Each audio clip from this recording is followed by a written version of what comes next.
குருவே சரணம். அனைவருக்கும் வணக்கம். இந்த கொரோனா வைரஸோட தாக்கம் அப்படின்றது இருக்கிறதுலே இப்போ ரொம்ப மோசமாக போயிட்டுருக்கு. ஆக்சிமீட்ரு அப்படின்ற ஒரு விஷயத்தை வச்சு செக் பண்ணுறீங்க. அது என்ன பண்ணும்? ஆக்சிஜனோட லெவலை அதிகப்படுத்துதா? கிடையாது. அது என்ன பண்ணுதுன்னா ஆக்சிஜன் லெவல் எவ்வளோ இருக்குன்னு சொல்லி காட்டும், அவ்வளோதான். மற்றபடி ஆக்சிஜனோட லெவலை அதிகப்படுத்துமான்னு கேட்டால் கண்டிப்பாக நிச்சயமாக கிடையாது. அப்போ அதை வாங்கி என்ன பிரயோஜனம்? பிராணசக்தியை இன்க்ரீஸ் பண்ண, அவ்வளோதாங்க கான்செப்ட். பிராணசக்தி எப்படி இன்க்ரீஸ் பண்ணுறது? Very simple. இப்போது நான் என்ன சொல்கிறேன் அப்படின்னா, இதுக்கு ஒரு 3 வகையான பயிற்சிகளை நான் சொல்கிறேன். 3 வகையான பயிற்சிகளை நீங்கள் ரெகுலராக ப்ராக்டிஸ் பண்ணிட்டு வரீங்கனாவே உங்களுக்கு பிராணசக்தி ஈஸியாக இன்க்ரீஸ் பண்ணிக்கலாம். ரெண்டாவது, இப்போ பயிற்சியை சொல்லித்தரேன், நோட் பண்ணிக்கோங்க. மெயினாக ஃபஸ்ட்டு 2 பயிற்சி நாடி சுற்றி, அதுக்கப்புறம் வந்து பார்த்தீங்கன்னா இந்த நாய் கதி அப்படின்னு ஒன்று சொல்லிக் கொடுப்போம். 3வது பிராணாயாமம்னு ஒன்று சொல்லித்தர போகிறேன். நாடி சுற்றியும் இந்த நாய் கதியும் இதயத்தில் பிரச்சனை இருக்கிறவங்க, ஆன்ஜியோ பண்ணவங்க, ஓப்பன் ஹார்ட் சர்ஜரி பண்ணுறவங்க நிச்சயமாக பண்ணக்கூடாது சொல்லிட்டு தான் சொல்லித்தரேன். இது கண்டிப்பாக உங்களுக்கு உடல் அளவில் பல பிரச்சனைகளை கொண்டு வரும், உயிருக்கு பிரச்சனையை கொண்டு வரும். அதனால் நீங்கள் நிச்சயமாக பண்ணக்கூடாது. மற்றபடி காமன் பீப்புள் யார் வேணாலும் பண்ணலாம், தவறே கிடையாது. முதல்ல இந்த நாடி சுற்றி எப்படி பண்ணணும்னு சொல்லித்தரேன், நல்லா கவனிங்க. மெயினாக இந்த பயிற்சி பண்ணுறதுக்கு முன்னாடி நீங்கள் சாப்பிட்ருந்தீங்கன்னா குறைஞ்சது 2 மணி நேரம் கேப் இருக்கணும். 2 மணி நேரம் கேப் இல்லாமல் இது பண்ணக்கூடாது. ஏன்னா சாப்பிட்ட சாப்பாடெல்லாம் தலைக்கு ஏறிடும். கவனத்தோடு பண்ணணும். அதே மாதிரி இந்த பயிற்சி பண்ணி முடித்தோடனே படார்னு போய் ஏதாவது ஒரு பொருளை எடுத்து சாப்பிட்றது அந்த மாதிரி இருக்கக்கூடாது. பயிற்சி பண்ணி முடிச்சுட்டு குறைஞ்சது ஒரு 10லேருந்து ஒரு 20 நிமிஷம் டைம் எடுத்துகிட்டு சாப்பிடுங்க. ஏன்னா பிராணசக்தி மேலே கீழே ஏறி இறங்கிட்டு இருக்கும். உடம்புல இருக்கக்கூடிய ஒவ்வொரு பகுதிகளுக்கும் ஒவ்வொரு சக்கராஸ்க்கு போகும். ஸோ அது போகிறதுக்கு கொஞ்சம் ட்ராவல் கொடுக்க வழி விடுங்க. ஓகேவா? இந்த பயிற்சி பண்ணிங்கனாவே பிராணசக்தி மேலோங்கி இருக்கும். டெய்லியும் பண்ணுங்கள். இது கொரோனா காலத்தில் தான் பண்ணணுன்ற அவசியமே கிடையாது. தினமும் இந்த பயிற்சியை பண்ணலாம். உங்களை மிக உயர்ந்த இடத்திற்கு இது கொண்டு போகும். இப்போ பரம்பொருள் யோகமோ, வாசி யோகமோ, மற்ற யோகங்கள்லாம் நம்ம பண்ணுறோன்னா அது இருக்கிறதுல மிக மிக சக்தி வாய்ந்த பயிற்சிகள். அது பண்ணிங்கன்னா இது தேவையே கிடையாது, அது ஒன்றே போதும். பட் இது ஆரம்ப கட்ட மனிதர்களுக்கு இது போதுமானது. நீங்கள் இதில் எப்படி தெரிஞ்சுக்கணும் அப்படின்னா, கவனிங்க. முதல் பயிற்சி நாடி சுத்தி பயிற்சி எப்படி பண்ணணும்னா, இந்த கையை அப்படி லாக் பண்ணிக்கோங்க. 2, அதாவது இடக்கலை பிங்கலை. இது சந்திரக்கலை, இது சூரியக்கலை. நடுவில் போகிறது சுழுமுனை சுவாசம்பாங்க. லெஃப்ட்லேயும் ரைட்லேயும் மாற்றி மாற்றி மூச்சை விடணும். உள்ளே இருக்கக்கூடிய அடைப்புகளை வெளியே எடுக்கணும். எப்படி எடுக்கணும்னா, இங்கே பாருங்கள், இந்த 2 விரல் தான் விஷயமே. 2 மூக்கையும் இந்த 2 விரலை வச்சு இப்படி லாக் பண்ணிக்கணும். இந்த 3 விரல் ஸ்ட்ரைட்டாக இருக்கணும். ஓகேவா? இதுதான் கான்செப்ட். இப்படி இருக்கணும். இப்படி இருந்ததுக்கப்புறம் எப்படி நீங்கள் மூச்சை விடணுன்றதான் விஷயம். கவனிங்க. நான் உங்களுக்கு தெரிகிற மாதிரி, கேமராவுக்கு தெரிகிற மாதிரி பண்ணி காட்டுறேன். இந்த பயிற்சி பண்ணும்போது கீழே ஏதாவது ஒரு விரிப்பு விரித்து விரிப்பில் உட்காந்துங்க. சமணங்கால்னா சமணங்கால், பத்மாசனம்னா பத்மாசனம் போட்டு நிமிர்ந்து முதுகு தண்டை ஸ்ட்ரெயிட்டாக வச்சுட்டு தான் இப்போ நான் சொல்லித்தரக்கூடிய 3 பயிற்சிகளும் பண்ண வேண்டும். கவனிச்சுக்கோங்க. இந்த கை 2 இப்படி வச்சுக்கிறீங்க. வச்சுக்கிட்டு பாருங்கள், லெஃப்ட் ரைட்டு மாற்றி மாற்றி விடணும். எப்படி விடணும்னா இப்படி தான் விடணும்.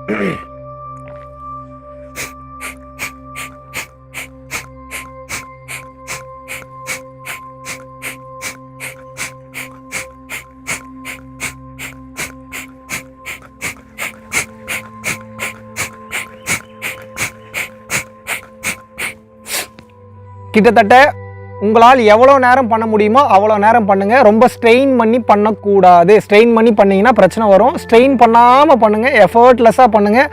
கொஞ்சம் சிரமமாக இருக்குன்னா அப்படியே கொஞ்சம் ஃப்ரீ பண்ணிக்கோங்க. ஒரு நாளைக்கு காலையில் ஒரு 5 மினிட்ஸ், சாயந்தரம் ஒரு 5 மினிட்ஸ் இந்த பயிற்சி பண்ணிங்கன்னா மிகவும் போதுமானது. 5 மினிட்ஸ் பண்ண முடியலன்னா ரொம்ப கம்மியாக பண்ணுங்கள். ஸ்ட்ரெயின் பண்ணி நிச்சயமாக பண்ணக்கூடாது. இதுதான் நாடி சுற்றி. உங்களோட நாடியில் இருக்கக்கூடிய எல்லா அடைப்புகளையும் க்ளீன் பண்ணிடும், ஃப்ரீ பண்ணி விட்ரும். நாடி சுற்றி. ஓகேங்களா? மெயினாக இந்த பயிற்சி பண்ணும்போது தலை கிருகிருன்னு சுற்றும். ஃபஸ்ட் டைம் பண்ணும்போது ஒரு மாதிரி தலை பாரமாக இருக்கிற மாதிரி இருக்கும். பயந்துடாதீங்க, ஒன்றும் ஆகாது. யோகா பயிற்சி பண்ணிங்கன்னா உயிருக்கு எந்தவித ஆபத்து ஏற்படாது.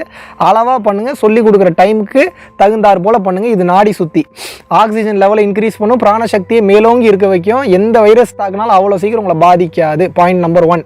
பாயிண்ட் நம்பர் 2, எந்த பயிற்சி அப்படின்னா நாய்கதி. எப்படி நாய்கதி பண்ணணும்னா, கவனிங்க. நாக்கு நாய் மாதிரி நீட்டி இருக்கணும். மூச்சில் தான் விஷயமே இருக்குது. தொண்டையிலேருந்து அந்த காற்றை வெளியில் விடணும். இது பண்ணுறதுக்கும் சேம் அதே மாதிரி தான். சாப்பிட்டதுக்கு அப்புறம் தான் பண்ணணும். 2 மணி நேரம் கேப் இருக்கணும். இந்த 3 பயிற்சியும் நீங்கள் டெய்லியும் பண்ணுங்கள். வரிசையாக பண்ணுங்கள், போதுமானது. அது ஒரு 5 மினிட்ஸ், இது ஒரு 5 மினிட்ஸ். 3வது பிராணாயாமம்னு ஒன்று சொல்லி கொடுத்துருக்கேன். அது எவ்வளோ நேரம் வேணாலும் பண்ண முடியுதோ அவ்வளோ நேரம் பண்ணுங்கள். இது 2 கொஞ்சம் சக்தி வாய்ந்த பயிற்சின்றதுனால அளவாக பண்ணுங்கள். 5 மினிட்ஸ் பண்ணிங்கன்னா போதுமானது. பாருங்கள், நாய்கதி.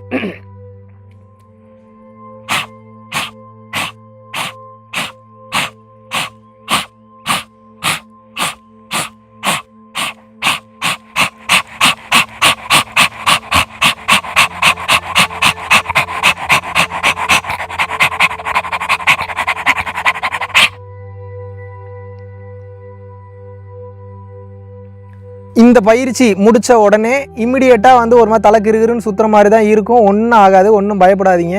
மெயினாக இதயம் பிரச்சனை இருக்கிறவங்க, இந்த ஸ்கல் சம்மந்தமான ஓப்பன் பண்ணியிருக்கிறவங்க, சர்ஜரி பண்ணியிருக்கிறவங்க நிச்சயமாக இந்த பயிற்சியை பண்ணக்கூடாது, இப்போயே சொல்லிடுறேன். 3வது பிராணயாமம். இடது நாசி வலது நாசி ரெண்டுத்துலேயும் ஏற்றி இறக்குறீங்க காற்று, அவ்வளோதான் மேட்ரு, வேறு ஒன்றும் கிடையாது. இதே மாதிரி 3 விரல், இந்த 2 தான் 2 நாசிகளை அடக்கி வைக்க போகிறோம். ஸோ எப்படி பண்ணணும் அப்படின்றது தான் விஷயம். இது நீங்கள் ட்ரை பண்ணி பாருங்கள், உங்களோட உடம்பே அவ்வளோ புத்துணர்ச்சி பெறும் ஆட்டோமேட்டிக்காகவே. எப்படி பண்ணணும்னா, முதல்ல இடது நாசி வழியாக காற்றை இழுக்கிறீங்க, அப்புறம் கொஞ்சம் நேரம் ஹோல்டு பண்ணுறீங்க. ரொம்ப நேரம் டைட் பண்ணி ஹோல்டு பண்ணக்கூடாது, கஷ்டப்பட்டு ஹோல்டு பண்ணக்கூடாது, நிச்சயமாக அப்படி பண்ணக்கூடாது. அப்புறம் ரைட்டில் கீழே இறக்குறீங்க, மறுபடியும் ரைட்லேருந்து பொறுமையாக மேலே இழுக்கிறீங்க, ஹோல்டு பண்ணிக்கிறீங்க. எவ்வளோ நேரம் முடியுமோ அவ்வளோ நேரம் கம்ஃபர்டபுளான டைமு. அப்புறம் லெஃப்ட்டில் விடுறீங்க, மறுபடியும் லெஃப்ட்லேருந்து மேலே இழுக்கிறீங்க, ஹோல்டு பண்ணிக்கிறீங்க. எவ்வளோ நேரம் முடியுமோ அவ்வளோ நேரம், கஷ்டப்பட்டு பண்ணக்கூடாது, ஸ்ட்ரெயின் பண்ணக்கூடாது. மறுபடியும் லெஃப்ட்டில் விடுறீங்க. ஸோ இதை எப்படி பண்ணணும்?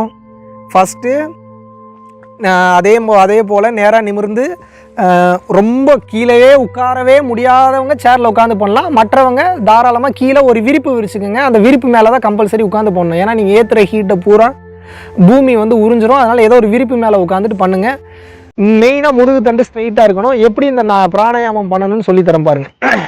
ஃபஸ்ட்டு மூச்சை சும்மாவே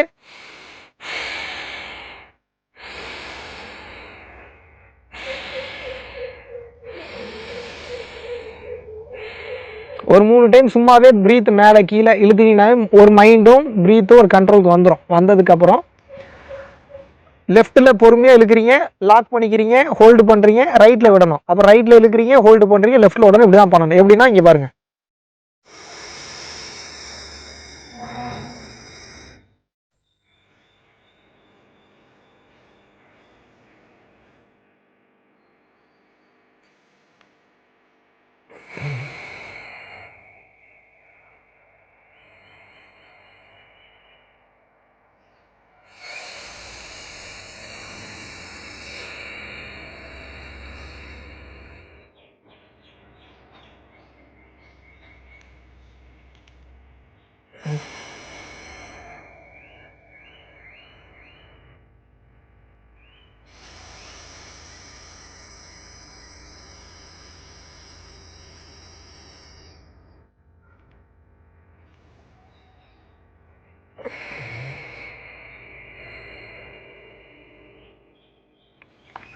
உங்களுக்கு தெரியணுன்றக்கா 2 பக்கம் மாற்றி பண்ணேன். ஆனால் ஸ்ட்ரெயிட்டாக முதுகு தண்டு ஸ்ட்ரெயிட்டாக இருந்து தான் பண்ணணும்.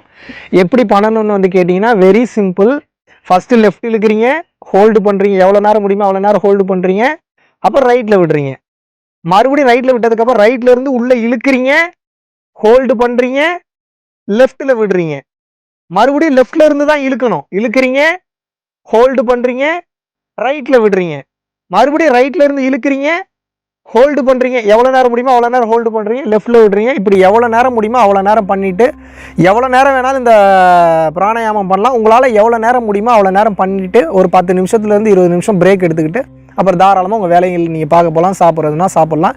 இந்த 3 பயிற்சிகள் நீங்கள் பண்ணிங்கனாவே உங்களோட பிராணசக்தி மேலோங்கி இருக்கும். இந்த வைரஸ்க்குலாம் வந்து பயப்படணுன்ற அவசியமே இல்லை. இந்த வைரஸ் மட்டும் இல்லை, எப்பயுமே உங்களோட பாடி ரொம்ப ரொம்ப எனர்ஜெட்டிக்காக இருக்கும். மெயினாக வள்ளலார் சொன்னது போல் பசித்திரு, தனித்திரு, விழித்திரு, அதான் கான்செப்ட். எப்பயுமே நீங்கள் எனர்ஜெட்டிக்காக இருக்குன்னா ஒரே விஷயத்தை மட்டும் ஃபாலோ பண்ணுங்கள். அரை வயிறுக்கு மட்டும் சாப்பிடுங்க. எவ்வளோ பசிச்சாலும், எவ்வளவு டேஸ்டான ஃபுட்டாக இருந்தாலும் அரை வயிறுக்கு மட்டும் நீங்கள் சாப்பிட்டு பாருங்கள். 3 வேளை நீங்கள் அரை வயிறுக்கு நீங்கள் சாப்பிட்டு பாருங்கள், எவ்வளோ எனர்ஜெட்டிக்காக இருக்கீங்க. தூக்கமே வராது, அந்த டிசீனஸ் கொஞ்சம் கூட இருக்காது, டயர்ட் இருக்காது, ரொம்ப எனர்ஜெட்டிக்காக இருப்பீங்க, வேறு லெவலில் வேலை செய்வீங்க. ஃபுல் வயிறு சாப்பிட்டீங்கன்னாவே கிருகிருன்னு சுத்தம், தலைவலிக்கும், தூக்கம் வர மாதிரி இருக்கும், எல்லா வேலையும் பண்ணோம். அரை வயிறுக்கு சாப்பிட்டு பழகுங்க, பொதுவாகவே எனர்ஜெட்டிக்காக இருப்பீங்க. இந்த பயிற்சி காலையில் எந்திரிச்சோடனே பண்ணிங்கன்னா ரொம்ப சால சிறந்தது. குளிக்கணுன்ற கூட அவசியம் கூட கிடையாது. குளிச்சுட்டு பண்ணிங்கன்னா இன்னும் சிறப்பு. குளிக்கணுன்ற நீடு கூட கிடையாது. முகத்தை மட்டும் கழுவிட்டு ப்ரஷ் மட்டும் பண்ணிவிட்டு நீங்கள் வாட்டுக்கு இந்த பயிற்சி பண்ண ஆரம்பிச்சிடலாம். காலையில் பண்ணிங்கன்னா மிக சிறப்பு, காலையிலையும் சாயந்தரம் பண்ணிங்கன்னா ரொம்ப ரொம்ப சிறப்பு. மெயினாக சாப்பிட்டதுக்கப்புறம் குறைஞ்சது ஒரு 2 ஹவர்ஸ் கேப் இருக்கணும். இதை மெயினாக நீங்கள் ரெகுலராக ப்ராக்டிஸ் பண்ணுறீங்கனாவே உங்கள் மனமும் உங்களோட உடலும் உங்களோட கண்ட்ரோலுக்கு ஆட்டோமேட்டிக்காக வர்றது தானாகவே தெரியும். பரம்பொருள் யோகம் என்னோட என்கிட்ட தீட்சை வாங்கினவங்க கிளாஸ் அட்டன் பண்ணாங்க. இது பண்ணணுன்ற அவசியமே இல்லை. அந்த பரம்பொருள் யோக பயிற்சி மட்டும் பண்ணுங்கள், அதுவே உங்களுக்கு முக்தி நிலைக்கு தாராளமாக கொண்டு செல்லும். புரிஞ்சிருக்கும்னு நினைக்கிறேன். மெயினாக இந்த பயிற்சி பண்ணுறது பிராணாயாமம் இதயத்தில் பிரச்சனை இருக்கிறவங்க பண்ணலாம். கடைசியாக சொல்லி கொடுத்தா அந்த பிராணாயாமம் இதயத்தில் பிரச்சனை இருக்கிறவங்க பண்ணலாம். அதுவும் ரொம்ப நேரம் மூச்சை ஹோல்டு பண்ணக்கூடாது. மூச்சை ஏற்றி ஏற்றி நீங்கள் இறங்கிட்டே இருக்கணும். அளவாக ஹோல்டு பண்ணி அளவாக விடுங்க. புரியுதுங்களா? ரொம்ப கஷ்டப்பட்டு பண்ணக்கூடாது. அதே மாதிரி இந்த ஃபஸ்ட்டு 2 பயிற்சி நாடி சுற்றி, அது மட்டும் இல்லாமல் இந்த நாய்கிதின்றது நிச்சயமாக இந்த தலையில் ஆப்ரேஷன் பண்ணவங்க, ஓப்பன் பண்ணி பண்ணவங்க, ஹார்ட் ஓப்பன் பண்ணி பண்ணவங்க நிச்சயமாக பண்ணக்கூடாது. மைண்டில் வச்சுக்கோங்க. எல்லாம் வல்ல அந்த பரம்பொருளின் கருணையினால் எல்லா நலமும் வளமும் பெற்று வாழ வேண்டுகிறேன். நன்றி, வணக்கம். வெறும் ஐடியா மட்டும்தான் என்னோடது. மக்கள் நல்லா இருக்கணும் அப்படின்றது. அந்த ஐடியாவுக்கு உண்டான மெட்டீரியலைஸ் பண்ணக்கூடிய விஷயங்கள், நன்கொடைகள் கொடுக்கக்கூடியது எல்லாமே நீங்கள் தான். நீங்கள் இல்லாமல் இது சாத்தியமே இல்லை. பல உயிர்கள் பசியார போது அந்த வேலைகள் தினமும் போயிட்டுருக்கு. வள்ளலார் சொல்வது போல ஜீவகாருண்ய ஒழுக்கம் என்பது உங்களது வாழ்வில் அனைத்து செல்வங்களையும் அனைத்து புண்ணியங்களையும் தேடி தரக்கூடிய மாபெரும் ஆற்றல் மிக்கது. சிவானந்தர் சொல்லியிருக்கிறாரு, வள்ளலார் சொல்லியிருக்கிறாரு, அகத்தியர் சொல்லியிருக்கிறாரு, போகர் சொல்லியிருக்கிறாரு. எல்லா சித்தர்களும் சொல்லக்கூடிய விஷயம் அதுதான். ஸோ புண்ணியத்தை சம்பாதிங்க, உங்களோட வாழ்க்கை சுபிட்சமாக மாறும். 1 ரூபாயாக இருந்தாலும் அது நிச்சயமாக அதற்குண்டான புண்ணிய பலன் உங்களை வந்தே தீரும், உங்களை வந்து நிச்சயமாக அடையும் என்பதை சொல்லிக்கொண்டு, வீடியோக்கு கீழே டெஸ்கிரிப்ஷனில் எந்த அக்கௌண்ட்டுக்கு பணம் அனுப்பணும், நன்கொடை அளிக்கணும் அப்படின்றத மென்ஷன் பண்ணியிருக்கோம். வாழ்க வளமுடன். குருவே சரணம்.